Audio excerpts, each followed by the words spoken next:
Nous sommes tout simplement pro-africains. C'est tout. Mamady Doumbouya, confirmé par les urnes, un parcours fulgurant commencé par les armes. Les images du coup d'État font le tour du monde. Nos anciens qui sont morts, ils pourront être fiers de nous. J'espère que cette fois-ci, nous allons arrêter de se battre pour rien. Car la Guinée, elle est belle. Nous n'avons plus besoin de violer la Guinée. On a juste besoin de la faire l'amour. Tout simplement. Je vous remercie. Mamady Doumbouya s'impose alors à Conakry comme l'homme de la transition. Passé par la Légion étrangère et l'école de guerre en France, il cultive une image de soldat discipliné, nationaliste, décidé à refonder l'État guinéen.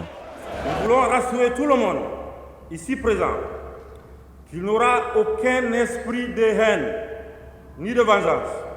À son arrivée au pouvoir, il promet un retour rapide à l'ordre constitutionnel et assure qu'aucun membre de la junte, lui inclus, ne sera candidat à la prochaine élection présidentielle. Il faut qu'on se rassemble, qu'on se donne la main. Et tout ce que nous allons entreprendre dans les jours qui viennent et les années qui viennent sera pour l'intérêt suprême de la nation. Mais au fil des mois, la transition s'installe en Guinée et se transforme. Les militaires renforcent leur emprise, des cadres civils sont remplacés par des officiers, les collectivités locales sont réorganisées, l'espace politique se resserre, plusieurs figures de l'opposition sont arrêtées, d'autres rejoignent le camp de Mamady Doumbouya, comme Amadou Ouriba, qui est nommé Premier ministre.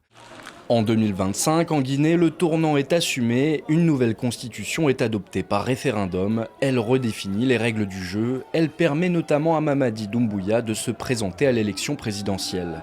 Le chef de la transition devient candidat. Le climat politique est étroitement contrôlé, les voix dissidentes étouffées. Dans sa campagne, Mamady Doumbouya se présente comme le garant de la stabilité, de la souveraineté nationale et du développement économique.